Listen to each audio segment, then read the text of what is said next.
Hello प्यारे बच्चों, स्वागत है आप सभी का हमारे इस प्यारे से चैनल हाई स्कूल टॉपर्स में। तो जैसा कि आप जानते हैं, पिछली क्लास में हमने स्टार्ट कर दिया था अपने साइंस का चैप्टर 9, जिसका नाम है प्रकाश का परावर्तन और अपवर्तन। अब इस चैप्टर में हम काफ़ी आगे तक पढ़ चुके थे, काफ़ी चीज़ें इसके बारे में पढ़ चुके थे। और जो बच्चे अभी नए हैं, जिन्होंने अभी तक पिछली वीडियो नहीं देखी, वो ये वाली वीडियो देखने से पहले पिछली वीडियो देख लें। हमारे चैनल पे इस चैप्टर की पूरी प्लेलिस्ट होगी, आप उस प्लेलिस्ट में जाइएगा, जिसको हम डिस्क्रिप्शन में लगा देंगे। वहां पर जाके पूरी वीडियो देखिए, उसके बाद ही इस वीडियो को देखिए, क्योंकि अगर पिछला नहीं पढ़ोगे तो हमें यहाँ की चीज़ें बिल्कुल भी समझ में नहीं आएंगी। यहाँ तक हम पढ़ चुके थे, आज हमें पढ़ना है इसके आगे। तो आज का जो हमारा टॉपिक है वो स्टार्ट होता है यहाँ से, जो कि है प्रकाश किरणें। भाई किरण कौन? किरण देख के तो मन में लड्डू फूट रहा होगा, आज तो किरण के बारे में जानना है। नहीं, ये वो वाली नहीं है। अपने मन के लड्डुओं को थोड़ा शांत करो, अभी पढ़ाई पे ध्यान देना है। बोर्ड में नंबर अच्छे लाने हैं ना, तो यहाँ पे पहले ध्यान देंगे, किरण तो आती जाती रहेगी। अब देखो, स्टार्ट करते हैं। किसी पारदर्शी माध्यम से जब प्रकाश सरल रेखा में गमन करती है, तब प्रकाश के पथ को प्रकाश किरण कहते हैं। भाई लिखा तो खूब अच्छा रहता है, लेकिन समझ में नहीं आता। समझ में आ जाता तो हम है ना समझाने के लिए समझा रहे हैं। देखो क्या होता है, कहने का मतलब कि जैसे प्रकाश का एक गुण होता है, अगर आपको याद हो, जिनको नहीं याद मैं बता दे रहा हूँ, कि अगर कोई बच्चा डायरेक्ट भी इसको देख रहा है तो उसको भी दिक्कत नहीं होनी चाहिए। तो प्रकाश का एक गुण होता है कि प्रकाश जो होती है वो एक ऐसी ऊर्जा होती है जिसकी सहायता से हम सारी चीजें देख सकते हैं, लेकिन हम खुद प्रकाश को नहीं देख सकते। भाई खुद नहीं देख सकते तो अब ऐसा समझो कि भाई इनविजिबल इंसान के बारे में जानना, सोचना, समझना, उसके बारे में पढ़ना थोड़ा मुश्किल होता है। तो उसी मुश्किल को आसान करने के लिए जिन्होंने ये प्रकाश के बारे में हमें बताया, उन्होंने इसको आसान बनाने के लिए क्या किया कि जैसे मान लो ये बल्ब होता है तुम्हारा, बल्ब से लाइट निकलती है, ऐसे आगे की तरफ जाती है। भाई चल रहा है तो तुम चलते हो, तुम्हारा एक रास्ता होता है, तुम्हें पता होता है हाँ ऐसे ऐसे गए थे, इधर मुड़ गए थे, उधर मुड़ गए थे। प्रकाश भी भाई गति करता है, तो उसके भी रास्ते को दिखाने के लिए साइंटिस्ट लोग लाइन की तरह किरण बना दी, जो कि हमारी मैथ में नहीं होती, जिसे हम रे बोलते हैं। ठीक, तो उसी रे के थ्रू प्रकाश के रास्ते को दिखा दिया, प्रकाश के इसी रास्ते को, हाँ भाई प्रकाश इसी रास्ते पे गया है, इसको हम क्या कहते हैं? प्रकाश किरण कहते हैं। अब प्रकाश किरण में एक चीज बहुत जरूरी होती है बच्चों, ये एरो। अब अगर प्रकाश किरण में, भाई प्रकाश किरण के डायग्राम, मतलब कि यहाँ पे तो अभी तो प्रकाश किरण के बारे में पढ़ रहे हो, आगे चल के इस किरण की सहायता से बहुत सारे डायग्राम भी बनेंगे। तो उन डायग्राम में जब आप एरो नहीं बनाओगे ना, तो अगर बोर्ड एग्जाम में डायग्राम बना के आते हो, एरो नहीं बनाओगे, तो उसके लिए तुम्हारे आधे नंबर काट लिए जाएंगे। तो इसलिए इस बात को जरूर ध्यान रखना कि अगर कहीं पे प्रकाश किरण बना रहे हो तो एरो जरूर दिखाएं, क्योंकि बिना एरो के भाई तुम खुद सोचो, भाई तुम किसी रास्ते पे जा रहे हो, मैंने बोल दिया ये रास्ता है, इस रास्ते पे तुम गए थे, मैंने ये बताया ही नहीं कि तुम इधर गए कि इधर गए, कंफ्यूजन होगा ना। तो उसी तरीके भाई प्रकाश है, तो प्रकाश भी जो है तुम्हारा, वो आगे गई कि पीछे गई, उस चीज को समझने के लिए एरो बनाना बहुत जरूरी होता है। भाई जब एग्जामिनर को समझ में ही नहीं आएगा कि भाई लाइट गई किधर है, आई किधर है, तो नंबर तो काटेगा ही ना। आगे बढ़ते हैं भाई, हमारा क्या है? प्रकाश पुंज। नेक्स्ट टॉपिक है हमारा प्रकाश पुंज। प्रकाश पुंज क्या होता है कि जैसे बल्ब होता है, फिर से बल्ब का एग्जांपल ले लेते हैं। क्या इस बल्ब से एक ही किरण निकलती है एक बार में? एक किरण निकल रही हो, तुम्हें कुछ दिखाई ना देता बल्ब की वजह से, तो इस प्रकाश से एक किरण ऐसे निकलती है, ऐसे निकलती है, ऐसे निकलती है, चारों डायरेक्शन में मतलब कि हर तरफ फैल जाती है, जिससे पूरे कमरे में रोशनी क्या हो जाती है? चारों तरफ फैल जाती है। ठीक, तो अब ये बहुत सारी किरणें, ठीक, यानी कि एक होती है प्रकाश, यानी कि एक लाइन बना दूं तो प्रकाश किरण होती है, लेकिन ऐसे बहुत सारी प्रकाश किरणें अगर एक साथ में जा रही हो तो उसे क्या कहा जाता है? प्रकाश पुंज कहा जाता है। पढ़ भी सकते हो, प्रकाश किरणों के समूह को प्रकाश पुंज कहते हैं, यानी कि तुम्हारे ग्रुप का कुछ नाम होगा, इसी तरीके प्रकाश के ग्रुप का नाम क्या है? प्रकाश पुंज। ठीक, प्रकाश नाम का कोई इंसान नहीं कि तुम सोचो भाई साहब प्रकाश नाम का कोई गुंडा है उसके ग्रुप का नाम प्रकाश पुंज है, वो नहीं है। प्रकाश किरण जो होती है, जब वो बहुत सारी प्रकाश किरणें एक साथ चलती हैं तो वो क्या बनाती हैं? प्रकाश पुंज बनाती है। प्रकाश पुंज जो होती है वो बहुत सारे तरीके की होती है, जैसे कि एक बराबर लाइन में चलती है, तो ये एक तरीके की प्रकाश पुंज होती है। और जब प्रकाश पुंज किसी एक बिंदु से निकलकर अलग अलग दिशा में फैल जाती है, तो ये होती है हमारी अभी सारी पुंज। ठीक, जब प्रकाश किरण किसी एक बिंदु से निकलती है और बहुत सारी दिशाओं में फैल जाती है, तो वो हमारी कहलाती अभिसारी पुंज। और जब ऐसे बराबर बराबर चलती है तो उसे बोलते हैं समांतर पुंज, और वहीं पर एक और टाइप होता है,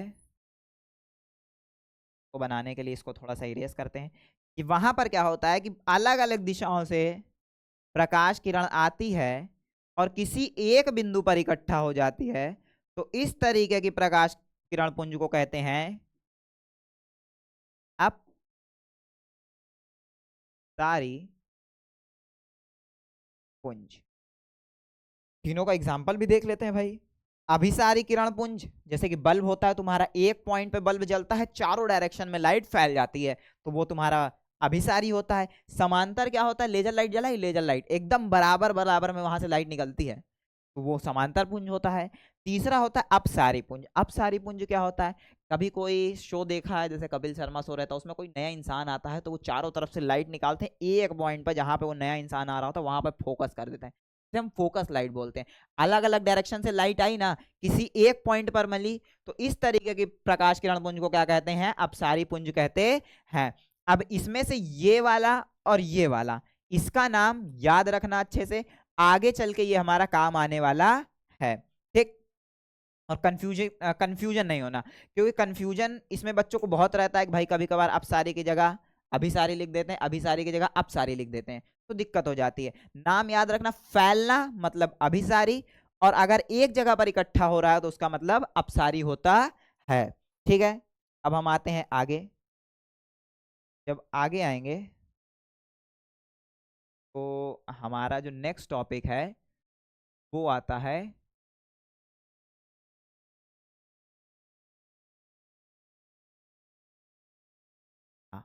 यहाँ से। अब ये जो टॉपिक आता है हमारा, ये चैप्टर का एक मेजर पार्ट स्टार्ट होता है यहाँ से। क्यों? क्योंकि अभी तक हमने जितनी चीजें पढ़ी, ऐसा नहीं है कि वो जरूरी नहीं है, जरूरी वो भी है, लेकिन वो हमारा बेस है। बेस कहने का मतलब कि कभी तुम पिछले साल का पेपर उठा के देखोगे या फिर कहीं पर भी देखोगे, तो वो जो चीजें अभी तक हमने पढ़ी वो कभी डायरेक्ट पेपर में नहीं पूछता, लेकिन हाँ उनको छोड़ के हम आगे नहीं बढ़ सकते।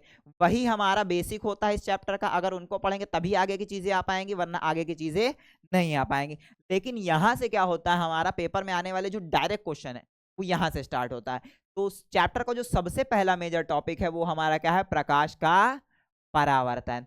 अब प्रकाश का परावर्तन क्या होता है, कभी एक चीज की है कि क्लास में आप बैठे हो, क्लास में खिड़की हो, खिड़की से रोशनी आ रही हो और आपके हाथ में घड़ी हो, आपके दिमाग में सोचती है खुराफात, आप उससे जाने वाली लाइट को घुमाते हो अपने दोस्त की आंखों पे लाइट पड़ती है तो वो बेचारा डर जाता है, सोचता है कि अचानक क्या हो गया। तो जैसे अगर मैं दिखाऊं, यहाँ से मान लो खिड़की से लाइट आ रही, ये तुम्हारी घड़ी, इस पे पड़ी लाइट, इस पे पड़ने के बाद यहाँ तुम्हारा बैठा है दोस्त। डायग्राम नहीं बना पाऊँ इंसान का, थोड़ा आर्ट में कमजोर इंसान, इसलिए माफ कीजिए।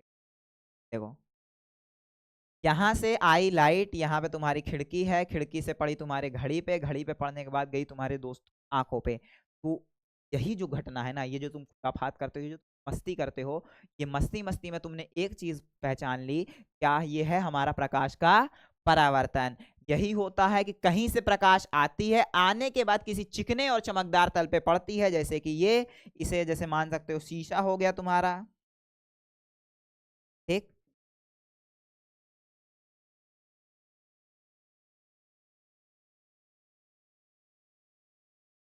जैसे कि होता है तुम्हारा क्या,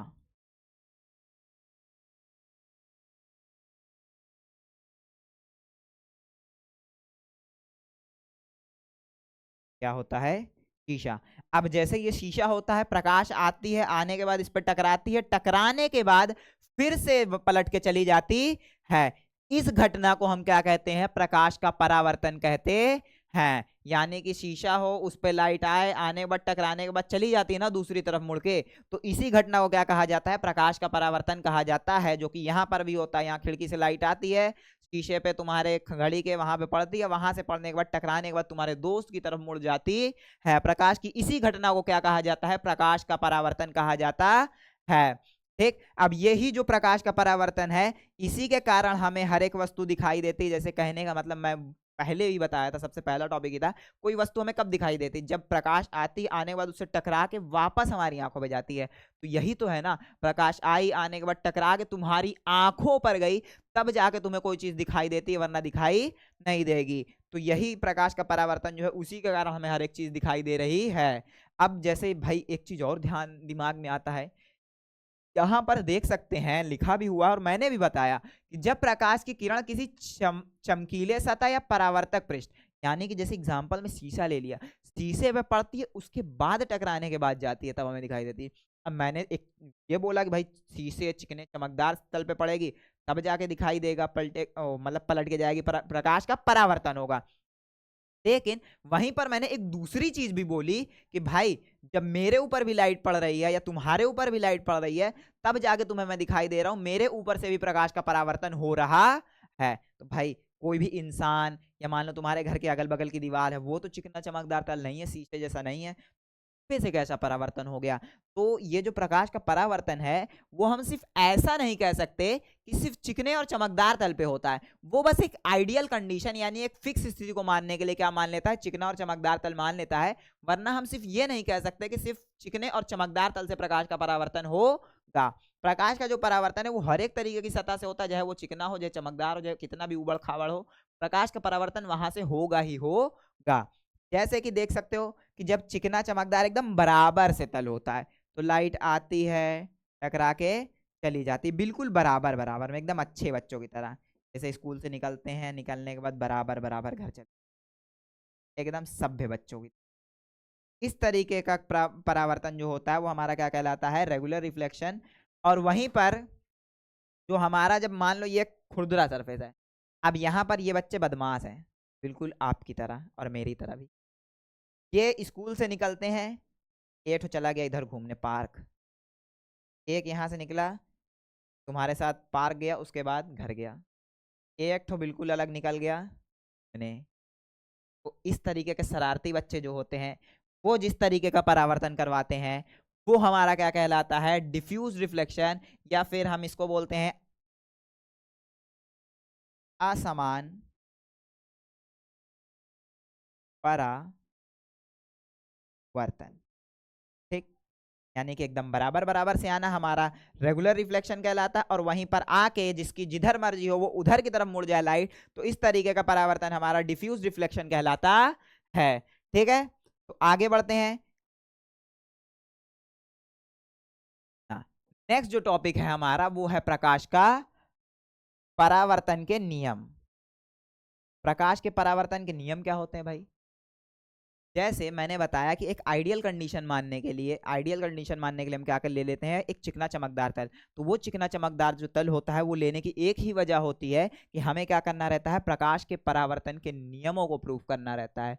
ठीक है, तो अब वो नियम क्या होते हैं, उसके लिए सबसे, प्रकाश के परावर्तन के जो नियम है उनको समझने के लिए सबसे पहले हमें इस डायग्राम को अच्छे समझना पड़ता है। प्रकाश का जो है परावर्तन की डेफिनेशन है, चाहे तुम्हारा नियम पूछे जाए, ये डायग्राम जरूर तुम्हें बना के आना है। क्यों? क्योंकि डायग्राम तुम्हें दिलवाएगा अच्छे नंबर। जानते तो हो ही कि बोर्ड जो एग्जाम होता है उसमें डायग्राम बनाना बहुत अच्छा प्लस पॉइंट होता है, जिससे हमें नंबर मिलते हैं।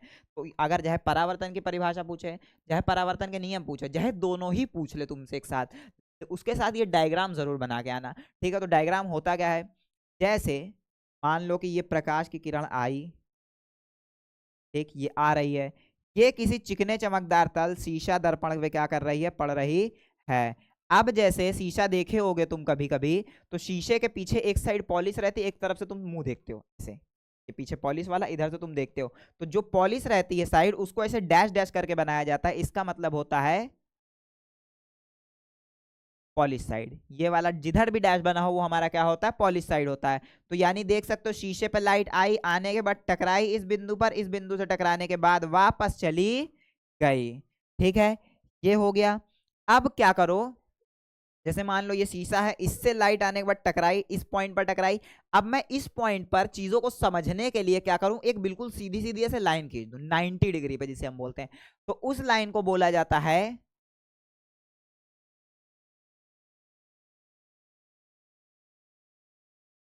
उस लाइन को बोला जाता है अभिलंब। ठीक, और ये जो आने वाली किरण है इसको बोला जाता है आपतित किरण, ये जो लाइट टकरा के चली गई है इसको बोला जाता है परावर्तित किरण। और अभिलंब क्यों बनाया गया है, तो अभिलंब इसलिए बनाया गया है ताकि हम इसका आपतित किरण और परावर्तित किरण दोनों के साथ कोण नाप सकें। तो आपतित किरण के साथ अभिलंब का जो कोण बनता है उसे बोला जाता है आपतन कोण, और वहीं पर परावर्तित किरण का जो कोण बनता है अभिलंब के साथ उसे बोलते हैं परावर्तित कोण। इसे लिखते हैं स्मॉल आई से, इसे लिखते हैं स्मॉल आर से। ठीक है, डायग्राम समझ गए? डायग्राम नहीं समझ में आया तो फिर से कमेंट करना, एक बार मैं इसको शॉर्ट के फॉर्म में फिर से तुम्हें समझा दूंगा अच्छे से डायग्राम, क्योंकि डायग्राम ही सबसे मेन मैटर है इसका। डायग्राम आएगा तभी जाके हमें प्रकाश के परावर्तन के नियम समझ में आएंगे। तो आगे हम इसके नियम समझते हैं।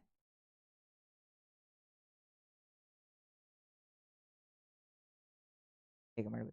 हाँ, प्रकाश के परावर्तन के नियम क्या होता है? सबसे पहला जो नियम होता है वो हमारा होता है आपतन कोण परावर्तन कोण के समान होता है। ठीक, यानी कि ये जो आपतन कोण है angle I is equal to angle R होता है, जो कि यहाँ पे भी लिखा हुआ देख सकते हो। और ये होता नहीं, ये हमेशा होता है। ठीक, ये मतलब एक बार, दो बार या 100 बार इस तरीके नहीं। आपतन कोण हमेशा ही परावर्तन कोण के बराबर होता है। जैसे कहने का मतलब कि घड़ी वाला एग्जांपल हम लेते हैं कि दीवार से मतलब कि खिड़की से जो आने वाली लाइट होती है उसको आप जितना ज्यादा घड़ी घुमाओगे वो उतनी ज्यादा दूर तक फैल के जाती है। क्यों हुआ? क्योंकि आपने आपतन कोण का मान बढ़ा दिया। जब आपने आपतन कोण का मान बढ़ा दिया तो परावर्तन कोण का भी मान बढ़ गया। कहने का मतलब ये शीशा है, जितने ज्यादा कोण पे लाइट आएगी उतने ही ज्यादा कोण पे जाएगी, जितने ज्यादा कम पे आएगी उतने पे, यानी 30 डिग्री पे आएगी तो 30 डिग्री पे प्रकाश का परावर्तन होगा, और अगर 60 डिग्री पे आएगी तो 60 डिग्री पे प्रकाश का परावर्तन होगा। हमेशा एंगल आई और एंगल आर के बराबर हो, एंगल आई और एंगल आर हमेशा आपस में बराबर होंगे, चाहे कोई भी कंडीशन हो। जितने ज्यादा कोण पे प्रकाश आएगा उतने ज्यादा कोण पे जाएगा भी। ठीक, अब उसके बाद जो दूसरा नियम होता है हमेशा हमारा, वो होता है आपतित किरण दर्पण के आपतन बिंदु पर अभिलंब, जो हमारा यही है, जहां पर लाइट टकराती है उसे बोलते हैं आपतन बिंदु। क्या बोलते हैं? आपतन बिंदु। अब ये जो, एक मिनट,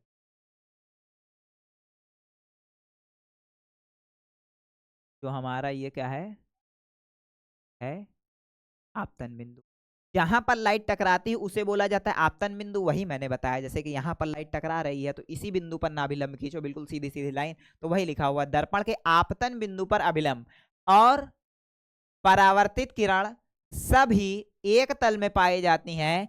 कहने का मतलब है कि लाइट अगर ऐसे आके टकरा रही है तो इसी तरफ से ना जाएगी कि ऐसे आने के बाद तुम्हारे तरफ चली जाएगी आगे तरफ, यानी ये कभी भी अपने तल को बदलती नहीं है, एक ही तल में होती है। यानी कि अगर इसका तुम डायग्राम बनाना चाहोगे तो वो तुम हमेशा एक प्लेन पेपर में बना सकते हो। क्यों? क्योंकि प्लेन पेपर भी तो एक तल है ना, तो वहां पर तुम आपतित किरण परावर्तित किरण और अभिलंब तीनों को एक ही तल में बना सकते हो। क्यों? क्योंकि वो हमेशा एक तल में होती ही है। ये नहीं कि लाइट ऐसे आ रही तो तुम्हारे तरफ चली जाएगी या मेरे तरफ आ जाएगी, जिस तरफ से आएगी उसी तल से होके जाएगी भी। ठीक, ये होता है हमारा प्रकाश के परावर्तन के नियम। और ये दोनों नियम और साथ ही साथ प्रकाश का परावर्तन बहुत ही इंपॉर्टेंट है। ये भी पूछता है हर साल पेपर में, किसी ना किसी एक सेट में जरूर आता है, और प्रकाश के परावर्तन की डेफिनेशन भी आ जाती है। तो इन चीजों को अच्छे से पढ़िएगा, और अगर कहीं पर डाउट आ गया हो तो कमेंट में लिखिए। जैसा कि मैंने बताया कि मैं आपको डायग्राम समझाऊंगा, अगर शॉर्ट के फॉर्म में अगर कहीं पे आपको नहीं समझ में आया होगा तो मैं आपको पूरा टॉपिक भी समझा दूंगा। अगर आप चाहेंगे तो मैं एक और वीडियो बना के डाल दूंगा, भाई तुम्हारे लिए पढ़ा रहा हूँ, अगर तुम्हें नहीं आएगा तो फिर से मेरे को पढ़ाना ही ना पड़ेगा। तो जो भी तुम्हारी दिक्कत है, समस्या है, अगर पसंद भी आया तो जो भी तुम्हारे मन में है उसको तुरंत कमेंट कर दो, और हमारे चैनल को सब्सक्राइब कर दो, और अपने दोस्तों को भी शेयर कर दो इस वीडियो को, ताकि वो भी पढ़ें और बोर्ड की तैयारी स्टार्ट करके अपने बोर्ड में अच्छे नंबर पा सकें। आज के लिए बस इतना ही बच्चों, चलते हैं।